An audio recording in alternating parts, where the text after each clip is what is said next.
Good morning, good afternoon, good evening, wherever you are in the world. And welcome back to Sip&Talk. It's episode 571. That's right. And this oat milk latte is pretty much my entire life force today. And I am holding a stack, a literal, still warm from the printer stack of international law briefs and White House Situation Room records. This is a big one. Oh, it is. Because just yesterday, January 3rd, 2026, the entire world watched something that felt like it was ripped from a Cold War thriller. Operation Absolute Resolve. Exactly. In the middle of the night, U.S. military forces conducted a raid on Caracas. They captured Venezuelan President Nicolas Maduro and his wife and flew them directly to New York to stand trial. It's one of the most stunning military actions we have seen in decades. Yeah. So today, we're going to use our immersive thought framework to really break down this global drama. And we're going to tackle the question that everyone is asking. Is this justice's sword, or is it strong-arm overreach? Okay, so my social media just completely blew up this morning. I mean, it is a firestorm. Can I imagine? You've got half the people saying justice is served, the other half screaming this is big power bullying. But honestly, the question everyone I know is asking is, why now? Right. The U.S. has been after Maduro for years. So why pick the first week of 2026 to finally pull the trigger? Was it just, new year, new start? It's a great question, and it wasn't a whim. The reporting, especially from the New York Times, shows this was about multiple pressures all hitting a critical point at the exact same time. A tipping point. A tipping point built on three hard metrics. Let's start with the first one, which is the legal justification, the narco-state designation. So this is how they're framing it legally. This is the entire foundation. The U.S. Department of Justice updated its indictment against Maduro late last year. And this wasn't just a small update.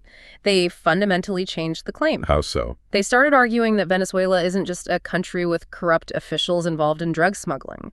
They argued the state itself, the entire state machinery, has become the core operational hub of the cartel of the Suns. Wow. So they're not just indicting a person anymore. They're basically indicting the entire government as a criminal enterprise. Exactly. They're saying it's not a government, it's a drug transit station with a flag. And that's a huge deal because it directly connects to the opioid crisis in the U.S. It gives them a domestic rationale for action. Okay, so that's the legal angle. What's the second metric? The human one. The refugee political pressure. The numbers from the UNHCR, the UN Refugee Agency, are just staggering. Over 8 million Venezuelans have fled the country. 8 million. That's almost a quarter of the population. A quarter of the entire country. And that creates this immense political instability, not just for the U.S. southern border, but for all of its allies in Latin America. Right. Countries like Colombia are just being overwhelmed. They're screaming for help. They can't handle the influx. So you have this huge humanitarian crisis creating a massive political headache for Washington. So we have the legal justification and the political pressure. What was the third piece that made them say go right now? This is the geopolitical chess match. It's about the vacuum, the timing. You mentioned the talk about Chinese defense systems failing. Yeah, that was all over the place. That's the key. U.S. intelligence noticed that Maduro had just signed a new round of energy and military deals with China and Russia. But the new, more advanced defense systems weren't fully installed yet. So there was a window. A moment of vulnerability. A perfect, narrow window. They used over 150 warplanes to demonstrate what they called overwhelming electronic interference capability. They moved before that window could close. Okay, this brings me to the part I've been wrestling with all morning. If a country's president can just be taken from his bed in the middle of the night by another country's military, then what does the word sovereignty even mean anymore? Is it just something written in the sand waiting for the next tide? That is the heart of the legal and philosophical debate right now. Was this legal? And you have two completely opposing camps drawing their battle lines. Let's start with the side that says absolutely not. Okay, so that's the UN Secretary General Antonio Guterres and a lot of international rights groups like the Washington Office on Latin America or WLA. And what's their legal basis? It's crystal clear. UN Charter, Article 2, Section 4.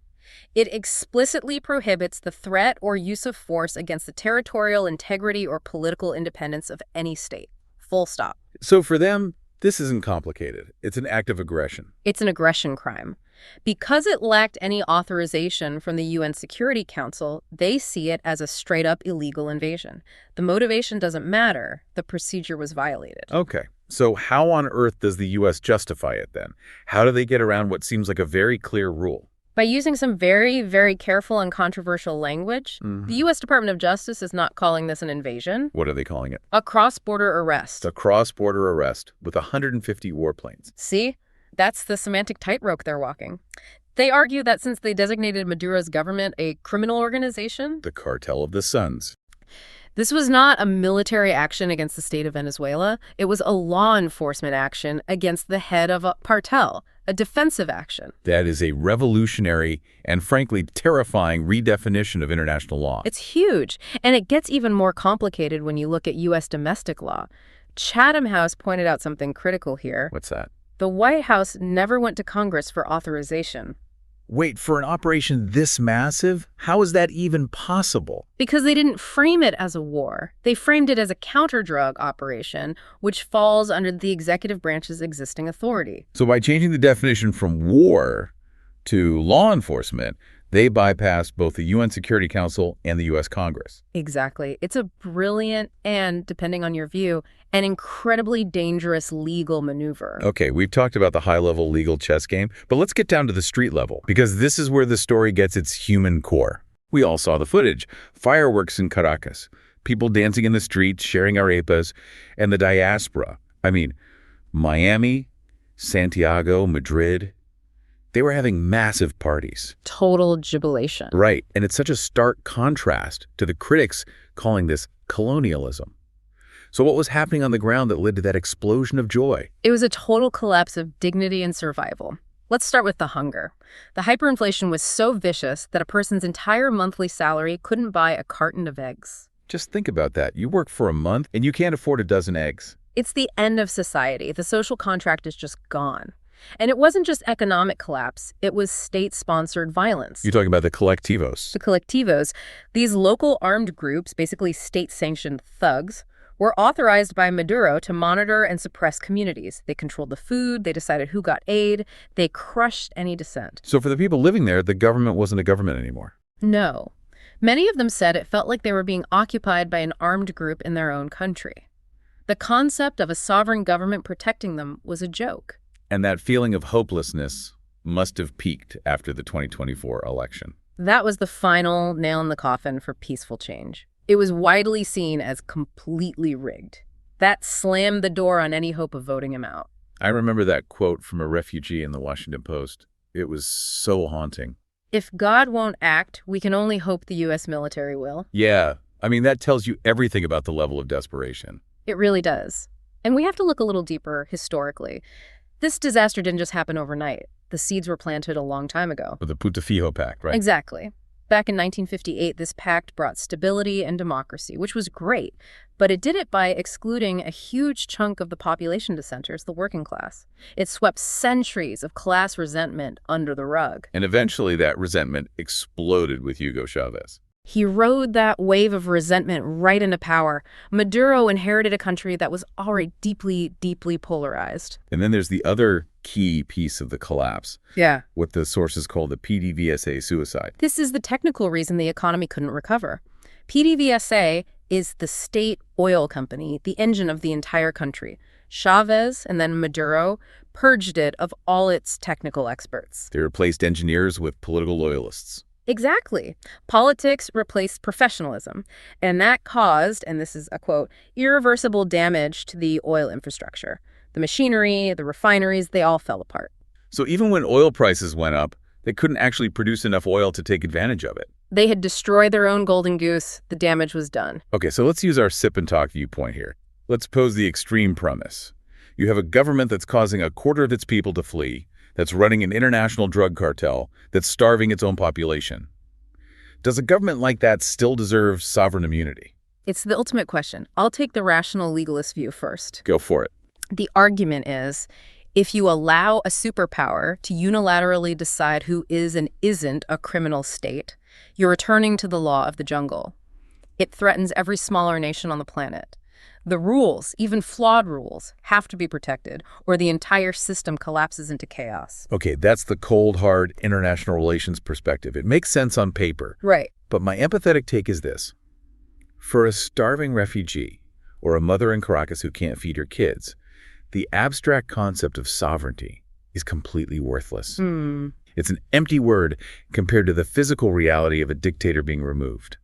The people celebrating on the streets weren't debating the UN Charter. They were celebrating the end of their torment. You can't eat sovereignty. And that tension is exactly why this event is going to be debated for the next 50 years. So this leads us right into the global reaction. Let's start with the United Nations. I mean, you once said the UN building feels like a broken construction site where no one's actually working. It often does, and this was a prime example of its functional failure, or more accurately, its structural paralysis.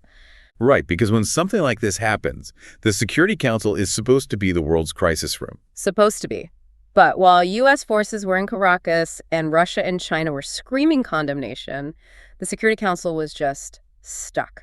Nothing happened. And it all comes down to what you call the UN's birthmark. The veto power. It's the original sin of the UN Charter. Look at the situation here. China and Russia can propose a resolution condemning the U.S. But the U.S. just vetoes it. And it turns into scrap paper. The system is designed to be gridlocked when the permanent members are on opposite sides of an issue. So the UN can't legally approve the action, but it also can't legally stop it. It's completely neutered. It forces the world to just sit and watch.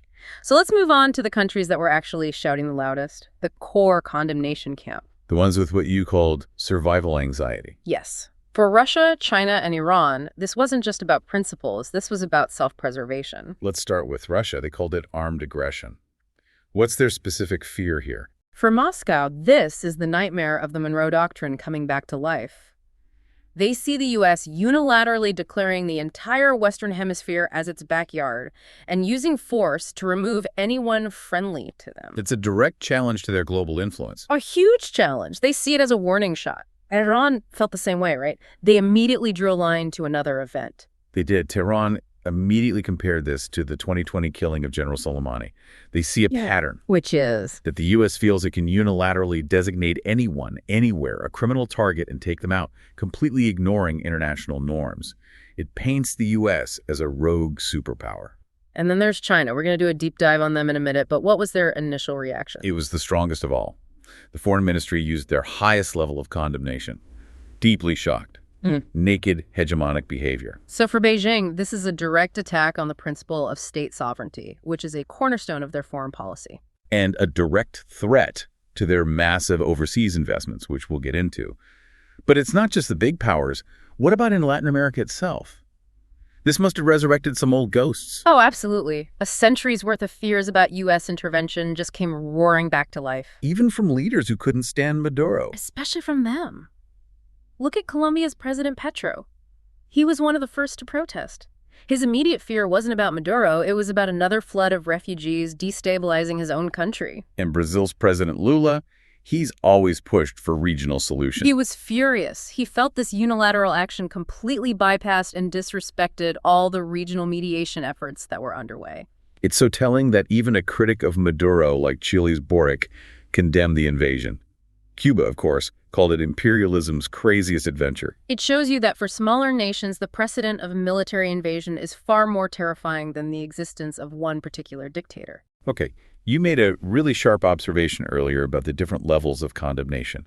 The difference between a forced statement and sincere anger. Let's break that down. Yeah, you have to decode the strategic psychology here. Let's start with level 1, principle condemnation. This is the UN, the European Union. Right.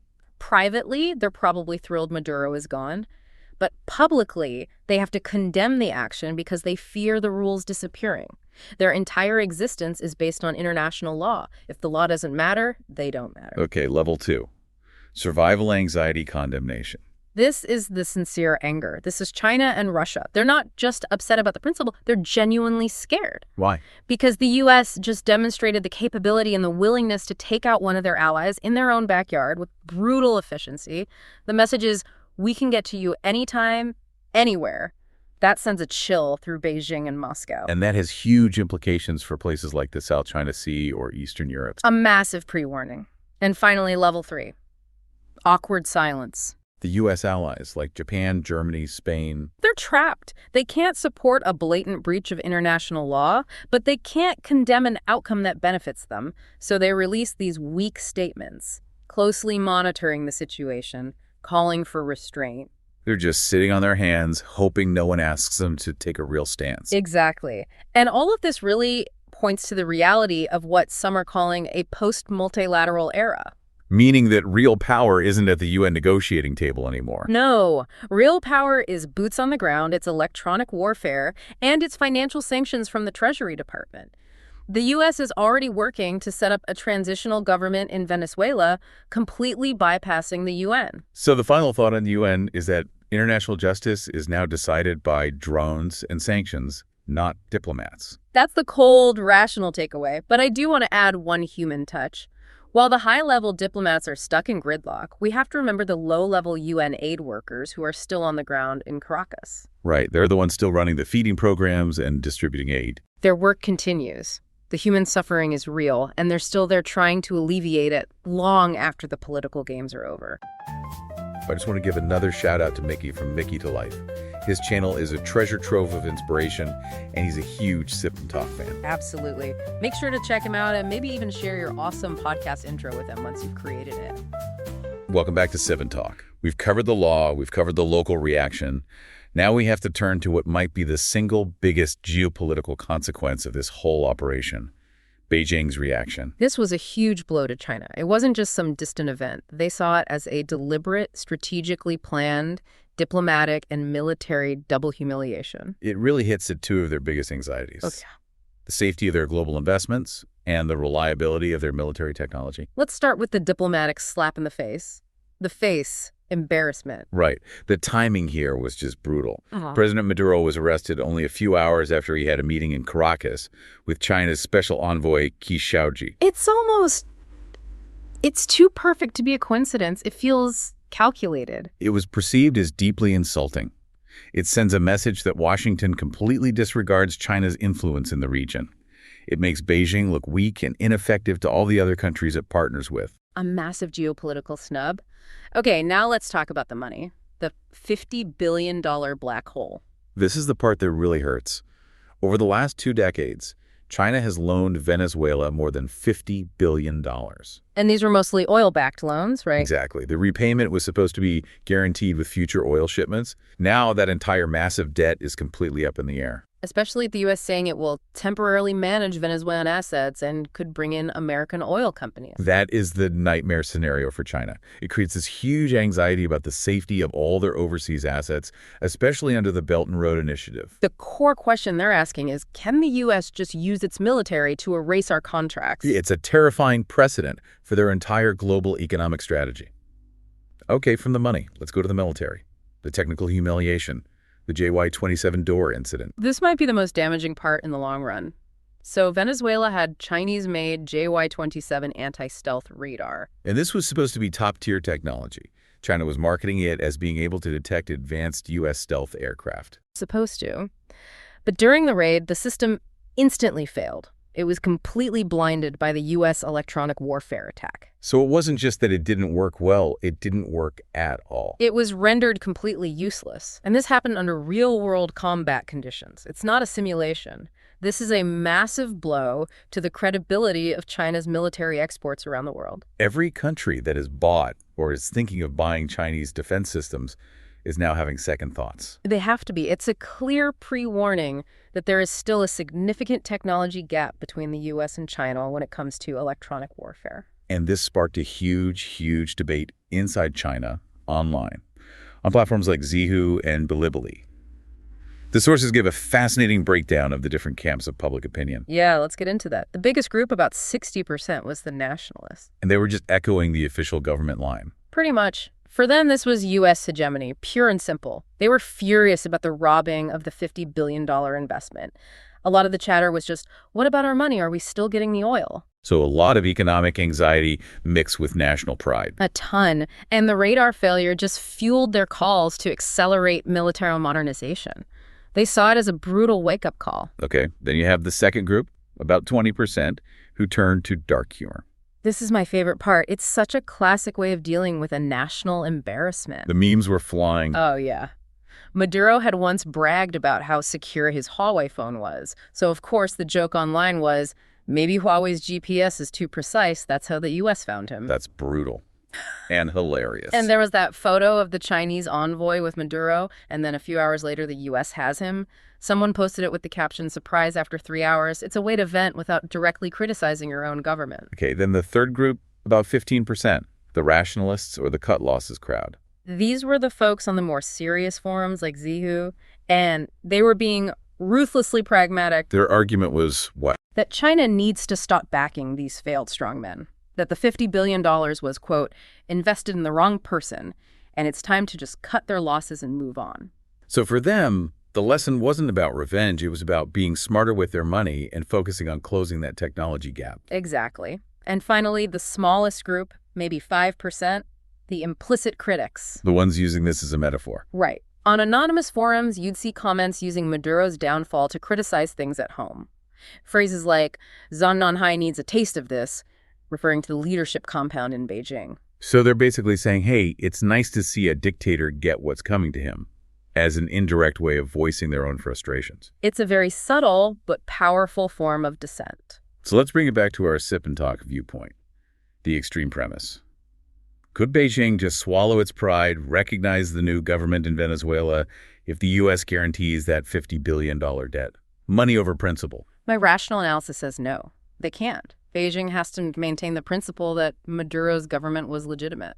Because if they concede that the U.S. can do this, it directly threatens them in places like the South China Sea or with Taiwan. They have to stick to their international law defense line, even if it costs them the money. But on the other hand, the average Chinese business person isn't thinking about the South China Sea. Not at all. They're worried about their bottom line. They want to know if their clients in Venezuela can still pay their bills and if their other global investments are safe. For them, it's all about financial security and not diplomatic principles. So we started this deep dive asking if this was justice's sword or strong arm overreach. We've gone through the law, the geopolitics, the money, but we have to end by circling back to the emotional heart of this story. The triumph of hope. I mean, after a decade of absolute horror, economic collapse, terror, a quarter of the population fleeing, the hope of the Venezuelan people just exploded. It really is an incredible testament to the human spirit. Those celebrations we saw, the fireworks and the dancing, that wasn't people celebrating a war. No. It was the celebration of the rebirth of hope. The chance, finally, for democracy and to rebuild their country. When you hear people say that their own government felt like an armed group occupying their country, you understand the depth of their desperation. This felt like a liberation. And that's really the ultimate lesson here, isn't it? It cuts through all the geopolitical noise. Human nature just has this relentless drive for dignity and freedom, and when it's given even a sliver of an opportunity, it erupts like an unstoppable volcano. It proves that no matter how dark things get, that desire for a better life never really goes away. Okay, so that brings us to our final provocative thought for you, the listener. Something to chew on after we're done. We have seen the overwhelmingly positive human outcome here. Right. The end of a criminal state, the end of massive suffering, the restoration of hope for millions. So here's the question that this whole event forces us to confront. Does the result that was achieved justify a military action that undeniably violated established international procedure? In other words, what matters more in the 21st century? Is it procedure justice upholding the law, even if it means millions continue to suffer? Or is it result justice achieving the best possible human outcome, even if it means breaking the rules to get there? That's the choice. Legal principle versus moral imperative. And how the world answers that question will shape everything for decades to come. We really hope this deep dive has given you a ton of context to wrestle with what is an incredibly complex issue. And before we sign off, we just want to be crystal clear. We are providing facts and analysis for discussion. We're not criticizing or discriminating against any nation or any group. Our only goal is to help you exercise your own critical and independent thought. Absolutely. The world is a complicated place, and we just want to give you the tools to think about it. And if you'd like to continue thinking with us, please take a moment to subscribe to the Sip and Talk Deep Dive, wherever you get your podcasts. And while you're there, and this is always the most awkward transition we make, but we made a promise, please don't forget to subscribe to our old friend Mickey's YouTube channel, Mickey to Life. He's got fun memes and the latest travel vlogs. Sometimes you just need a break from geopolitics. You really do. We'll see you next time. We'll see you next time.